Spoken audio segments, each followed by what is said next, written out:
Good afternoon. It's Friday, the 23rd of January 2015, just after 1 o'clock. Welcome to UK Column News. I'm your host this afternoon, Brian Gerrish. With me in the studio, Mike Robinson. Behind the technical desk, Nick Green. And can I say what a sad day this is as we join in with the mourning of the death of Leon Brittan. And UK Column has recognised this extraordinary day. I've put on one of my special black ties, but sometimes words are just not enough. Can we bring the first screen on, please, Nick?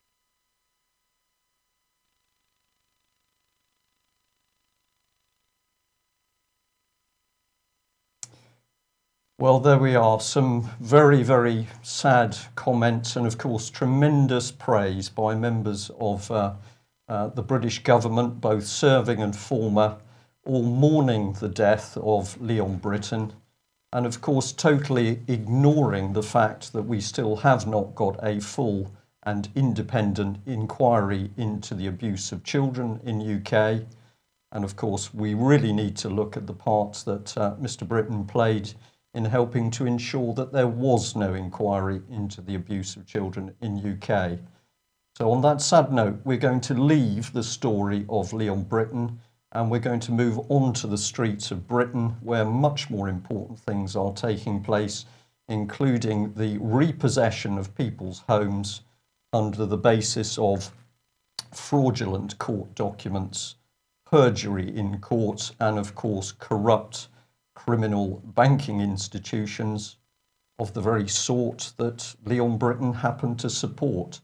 So we'll take you over now to the story about the eviction of Mr. Tom Crawford in Nottingham. And we should be able to take you live to his team. Hello, welcome, Mr. Crawford. Hello, Brian. Can you hear me okay? Yeah, fine. It's been a remarkable day today. Well, we understand that. We've had some reports in, obviously, from your team. You have the floor at the moment. With a little bit of an introduction for anybody that's joined this story new, tell us what the situation is and tell us about the background to how we've had so many people on the streets of Nottingham today. Okay, the background is, as you know, the first time I made a little video, and we had about 350 people turned up. 7 days ago, we had banging on our door, and Sue, my wife, looked out the window, and there was a bailiff, and that was at 5 o'clock in the morning. Now, that's a breach of the peace. We reported it to the police. They didn't want to do anything about it. I put out a little video again. I think it was even shorter than the last one, and approximately we gave out 500 denial of access forms, and they tell me at the top road there's people all the way along, so we've probably got about 700 plus. Well, that's really excellent. So we can now see that people within UK are not only becoming informed about the criminality and corruption in the courts and the banks, but they're also now prepared to come out on the streets. And key question for me, was everything peaceful this morning? It was once again a festival. The bailiffs deliberately picked this particular time because we were forecast snow. But the big man up above, he smiled down on us, and we got sunshine outside, and sunshine coming from the people themselves. The bailiffs did make an appearance, but they lied. They said they weren't bailiffs. And the people there just shouted at them to identify themselves, and they wouldn't. But happy atmosphere once again. as last time. Okay, and so the basis is the bailiffs turn up. How many bailiffs were there, and were there police in attendance again this time? No police in attendance. That's excellent news because they're doing their job. This is a civil matter. But I didn't see all of them, but approximately 4 bailiffs. I believe one of them may well have been that notorious man Caress. I think he's grown a beard to hide his identity. But you can change your face, but you can't change your evil intentions. Right, okay. So the police don't turn up, and what was the sort of demeanour of the bailiffs? Were they hesitant? Were they concerned? Were they worried at the number of people on the streets? Well, the one I spoke to, he was absolutely terrified. These people are cowards. All they needed to do was come along, present their papers to us, we'd examine them, and we'd take it from there. But we would have arrested them, and we'd have instructed the police to have arrested them.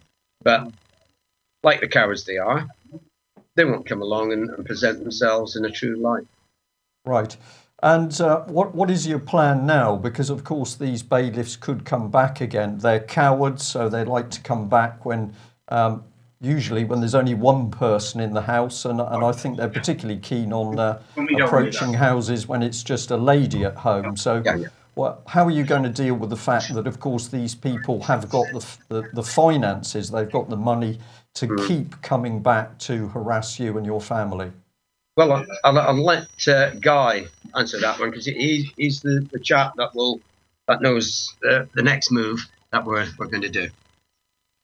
Hi. What we're planning on doing is there's 500 people here, so we're lucky enough to have someone with a double-decker bus up the road. Peter Tolby Jenkins is coming here, and so we're going to crew a lot of people down to the police station, queue up in an orderly fashion, in a single file, and make as many police complaints as we can. We'll do this to protect the family because they will be ongoing criminal investigations into the fraudulent nature of what's gone on against them.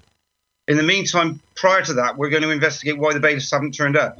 Again, they're threatening and they're giving threatening letters and harassing the family. And of course, it's an unsecure position for them because as soon as we go, the criminals might come around with fraudulent bits of paper and try and drag them out. So we've got to stop that. And so I feel that by going down to the police station, and if we lay 100, perhaps 200 complaints, I don't know, we'll find out. It will keep them occupied, and we should provide some sort of security for them. Then there's certainly been enough publicity. As we're on the show today, RT have been up here, and so let's see where we go with that. So that's our next stage this afternoon, chaps.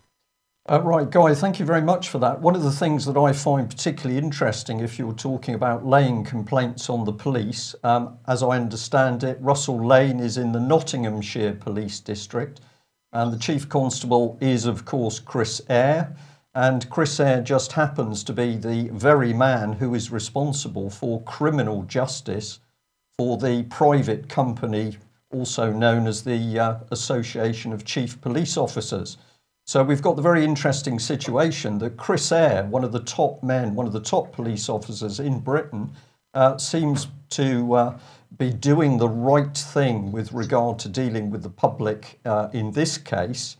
But as we will be reporting shortly, his police officers have been harassing and intimidating child abuse victims. Could it just be the number of people that are present on the streets in this case is actually helping to gently change Chris Eyre's view? Well, let's pursue it because ultimately, 12 people are enough people to have one person sent to prison for life. That's what a jury is, yeah? Well, we've got 10, 20, 30, 40 juries here today.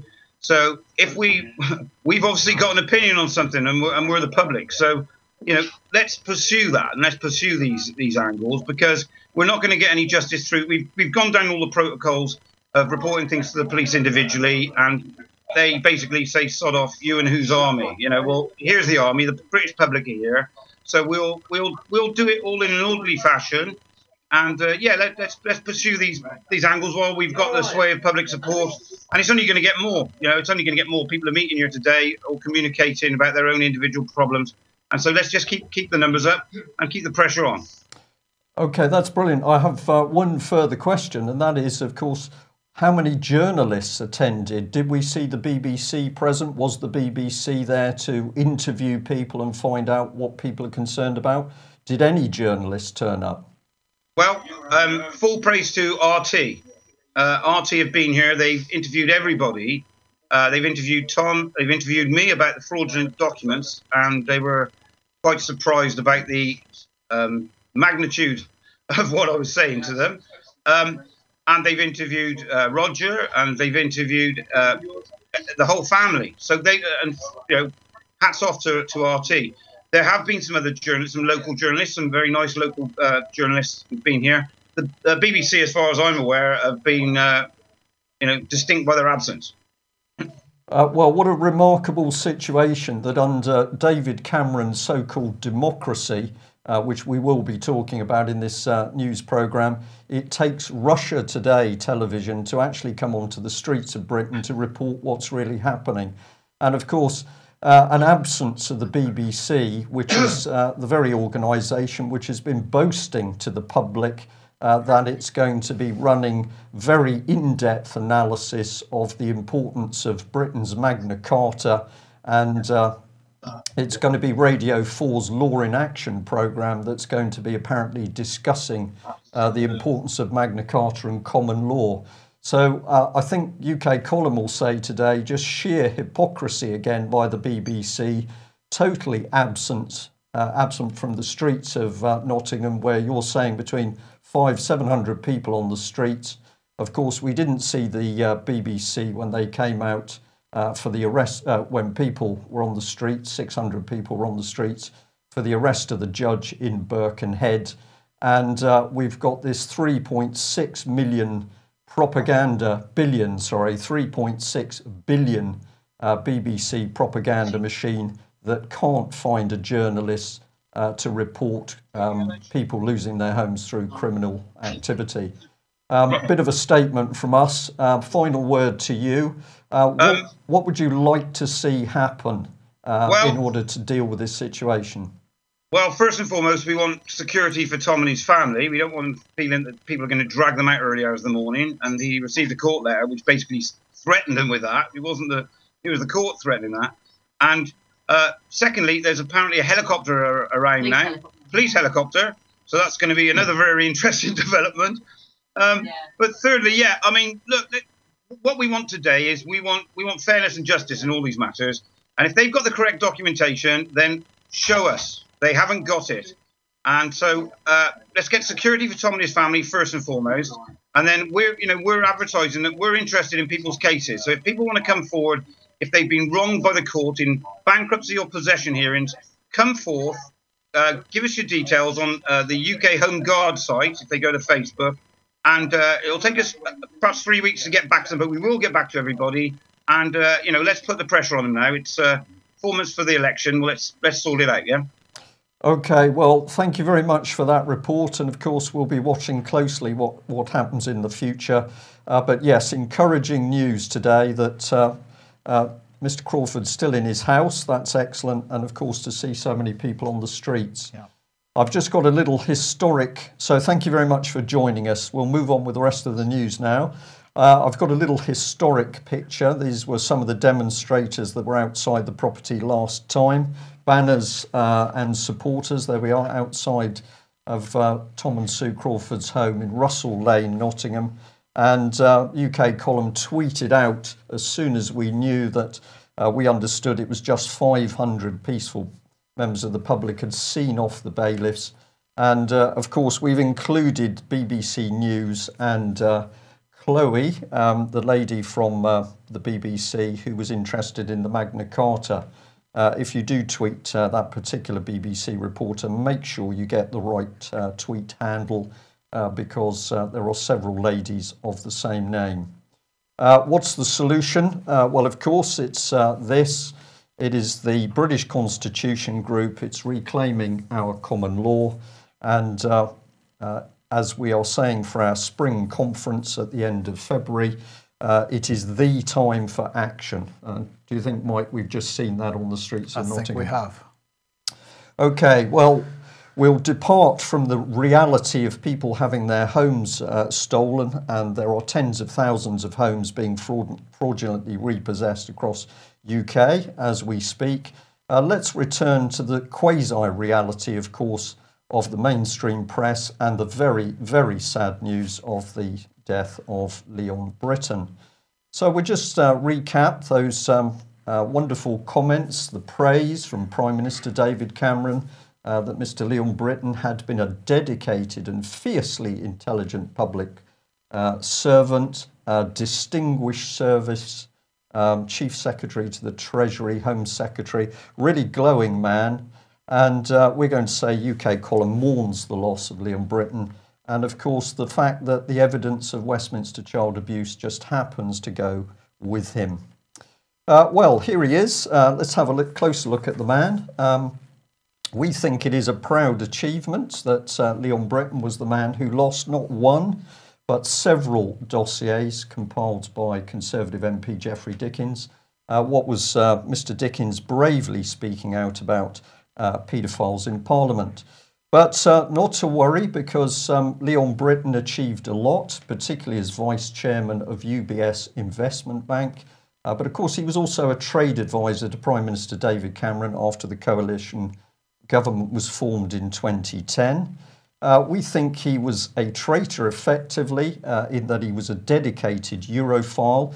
Remember that the European Union still has not produced any fully audited accounts. And he went on to spend a decade in Brussels as a European Commissioner. What he would have been doing, of course, was helping to undermine the sovereignty of Britain as a nation state. And as a result of that treasonous work, he was made a peer. Trade and industry, well, of course, what did he do? He helped to destroy the Westland Helicopter Company. So well done, Leon Brittan. Another piece of Britain's industry and military infrastructure ripped apart. And finally, with great skill and diligence and intelligence, we recognise this man was endowed with every benefit possible for a human being. He was interviewed by the police over a historical allegation of rape, but of course no action was taken. Well, the BBC is clearly in love with Mr. Brittan, and they've put more. We're calling this a dog's breakfast of propaganda, because it really is so appalling that the BBC, who cannot investigate child abuse, who pull reporters off the evidence of child abuse, can spew out this propaganda in the name of Leon Brittan. Here he is asleep in Westminster, so presumably he was doing a diligent job as an MP. And let's remember what Mr. Cameron has been saying. As a central figure in Margaret Thatcher's government, Leon Brittan helped her transform our country for the better by giving distinguished service as Chief Secretary of the Treasury, Home Secretary, and Secretary of State for Trade and Industry. Well, we think it was the treasonous transformation of the EU. What have we got today? Well, we're a vassal state of the EU, a society of criminality, fraud, corruption, and of course paedophilia at the highest levels. Are we being over the top in our reporting? Well, let's bring people back to one of Leon Brittan's protégés, and that is Nick Clegg, who we're calling here a Europhile puppy. And what did Mr. Clegg do when faced by child abuse victim and campaigner Bill Maloney? He ran away. Is it significant that it was Leon Brittan who gave the now Liberal Democrat leader Nick Clegg his introduction to politics, employing him as an office aide when he was a trade commissioner in Brussels? Well, we don't think so. We think this is highly significant, and we think it adds to Nick Clegg's fear of the subject of institutional paedophilia. But let's return to the quasi-subject of evictions in Nottingham and the performance of Nottinghamshire Police under Chief Constable Chris Ayres. What better place to start than this very brave lady, Beechwood child abuse victim and whistleblower Melanie Shaw. And the very sad news is that after weeks of harassment by Nottinghamshire police, we do not know where Melanie Shaw is at the moment, and we're again very concerned for her safety. She's been followed and harassed by Nottinghamshire police. She's received malicious telephone calls. She's had her home smashed open by a mob of aggressive male officers. She's had possessions taken. She has been arrested and then later kicked out on the street late at night with no phone, and we don't know where she is now. Meet Chris Eyre. Here he is, Chief Constable, Nottinghamshire Police and Head of Criminal Justice, ACPO. So this is the man responsible for the vicious treatment of a child abuse victim. But look what this man has been tweeting out. Here is his ACPO tweet, Association of Police Chiefs. And if you look at the bottom of the screen, there's this. Today's Leveson report on streamlining criminal justice is welcomed by our CJ lead, CC Chris Eyre. And police have apparently worked closely with the report team. Over to you, Mike. Yes, so Leveson, of course, Brian Leveson, the same Leveson that attempted to regulate the press, he has released this report, Review of Efficiency in Criminal Proceedings by the Right Honourable Sir Brian Leveson. So I guess that makes him a Privy Councillor, and he's President of the Queen's Bench Division. And most of it, he's saying, most of the issues that he is discussing in this document, say, do not require legislation, and he's saying, for example, more use of technology to allow remote hearings, tighter case management by judges, and in some cases timetables for evidence and speeches, more high quality equipment in courts to ensure that footage from police body worn cameras can be shown. Flexible opening hours sounds like a shop, Brian, but actually it's much more serious than that, isn't it? I would say so. When do you want people to disappear? Roughly 3 o'clock in the morning. Get them out their houses, into the Black Maria and straight into court. Right. But the biggest danger of this report, to my mind, is part 10 of the report, where he's, of course, singling out juries. And what he is saying is that the current right of a defendant to choose a jury trial should be taken away, or at least mostly taken away. And in fact, lo and behold, the BBC in their reporting is pretty definitive about this. They say, is it still right that a defendant can decide to have a jury trial for stealing a newspaper from a shop, or should that now be decided by an independent judge? So this, again, part of the constitutional reform agenda. Of course, they're dressing it up, inefficiencies in the criminal justice system, but absolutely part of the constitutional reform agenda. Remove juries, remove the protections that juries provide, and of course, remove jury nullification, which is a power that juries still have, which isn't really communicated to them terribly often, and certainly something that probably judges would be less willing to use if they were independent. And aside from that, I still question the use of the word independent. It seems to have some meaning that I am not familiar with. Absolutely, and of course we just need to remind ourselves that Lord Leveson has hopped from pushing state control of Britain's press and media under the Leveson inquiry into the press and media. He's hopped across from controls of the press, free speech in Britain. Now we're on the road to secret courts operating in the dead of night. Who is Lord Leveson? And I think the question is, from where does he get his power? Clearly an extraordinary man.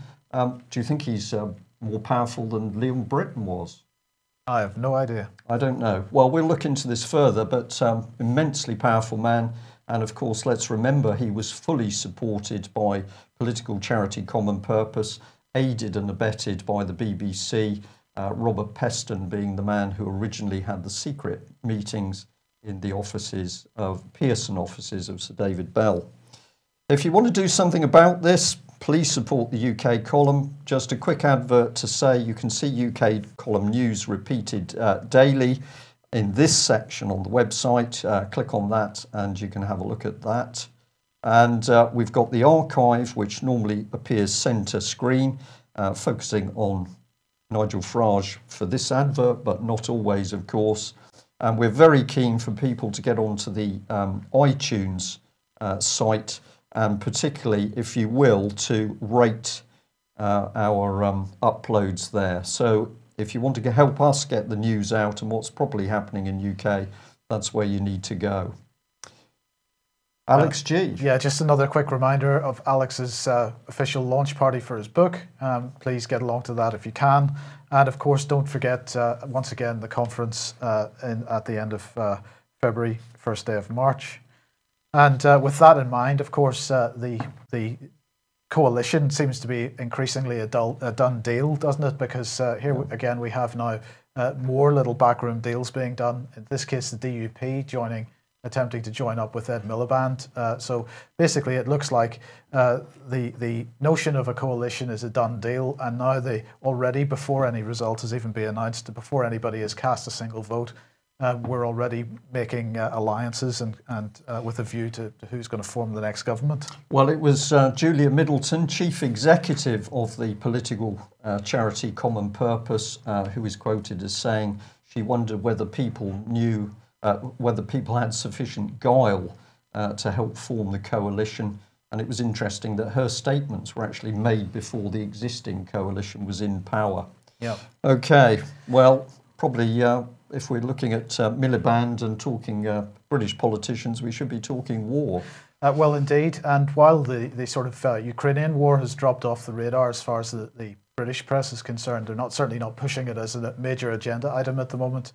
Nonetheless, the violence continues. So in Donetsk, in the last day or so, 13 people killed as a mortar hit a bus. And this continues to go. The context of this, of course, is that there's been a foreign ministers meeting between Russia and Ukrainian foreign ministers that was held in Berlin on Wednesday night.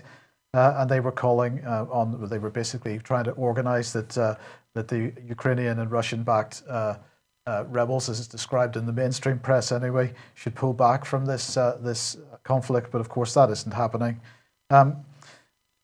But in order to defuse this situation, according to Defense News at least, the United States is sending troops to the Ukraine. Lieutenant General Ben Hodges, who's the head of the US Army Europe, he announced on a visit to Kiev on Wednesday that American soldiers will deploy to Ukraine this spring to begin training 4 companies of the Ukrainian National Guard. So now the United States are going in to train Ukrainian troops, which of course is going to defuse this whole situation.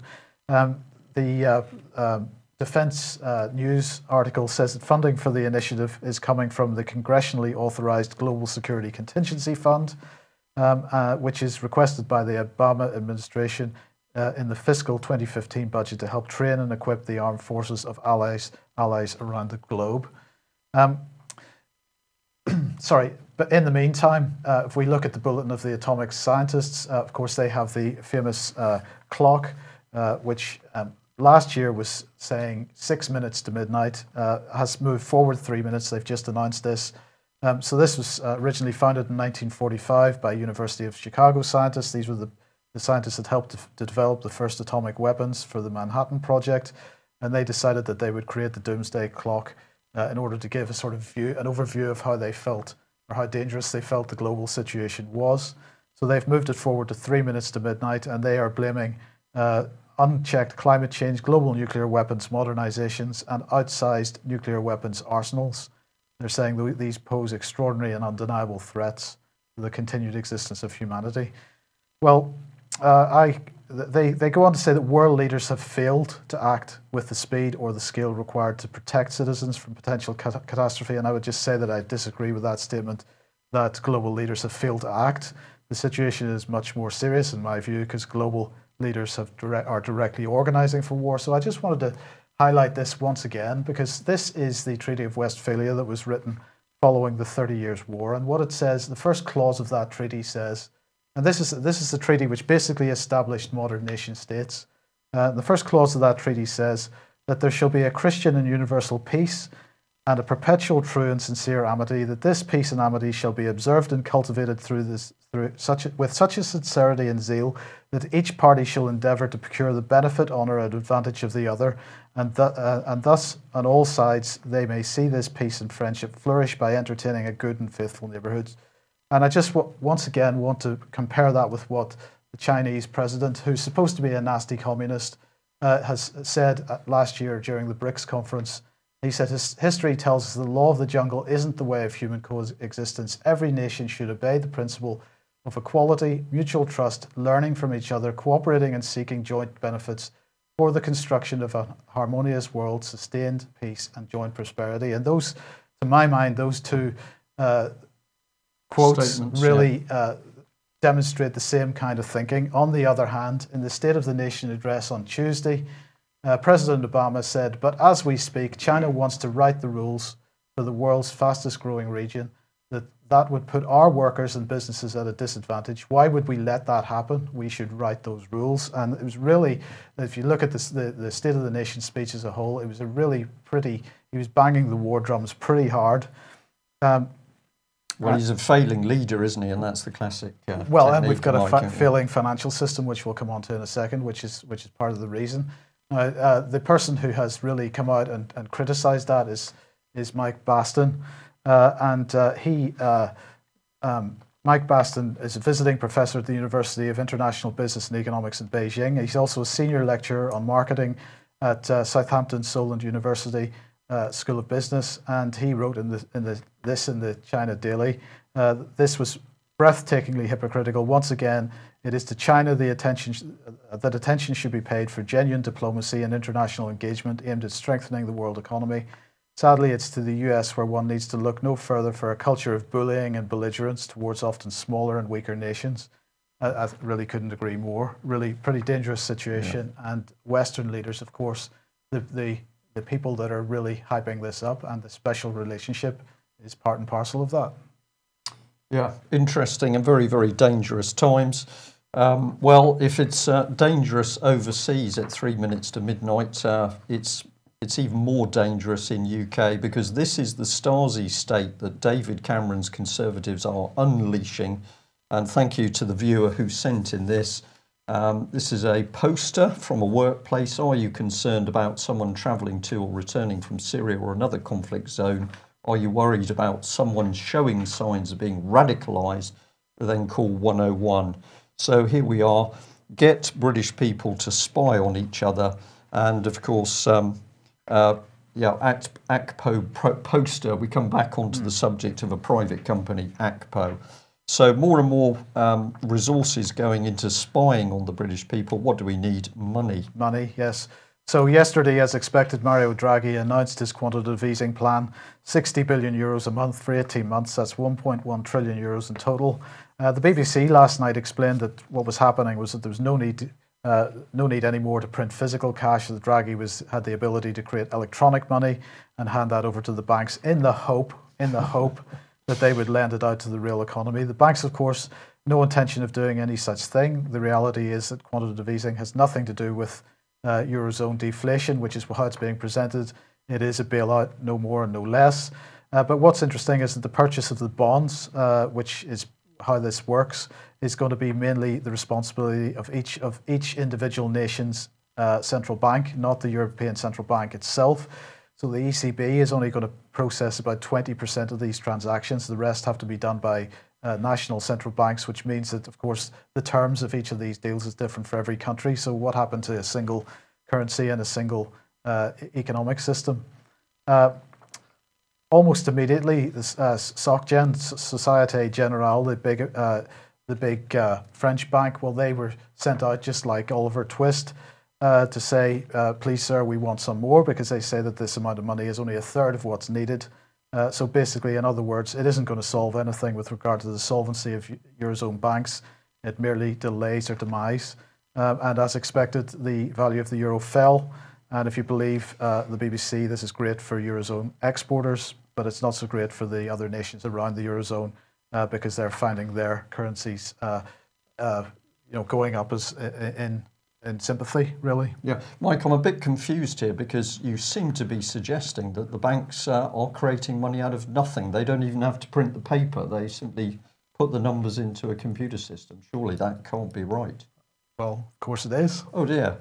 Oh dear. Banks are creating money out of nothing, which we've known for a very long time. It's called fraud and deceit on the public, and fully supported by David Cameron, George Osborne. Well, some good news. Here's inside GCHQ. As usual, we'd like to welcome GCHQ viewers to UK Column News. And it was ITN that was able to show us that basically GCHQ is now living its own reality by watching BBC News reports circled, which just happened to be the reports created by GCHQ's reports in the first place. Yeah. So what's known as a circular system in the bunker mentality. But thank you very much for the viewer that sent us this, because we were astonished to actually see alongside the BBC, if you have a look at the top of the screen, there we are. UK Column News live on screen inside GCHQ. So well done, GCHQ team. If you want to know what's really happening in the world, just contact us and we'll be happy to tell you. And we'll leave viewers and listeners on the sad note that it is Black Tie Day today because, of course, Leon Brittan has died. So it'll be a quiet evening for me with the curtains pulled. We'll be back on Monday at the... No, we won't. We won't be back on Monday. Absolutely right. We won't because, unfortunately... Unfortunately, we have some other commitments. Yeah. Thank you, Mike. So we'll be joining viewers and listeners again on Tuesday at 1 o'clock. So thank you for that. Stay with us. Bye-bye. Bye-bye.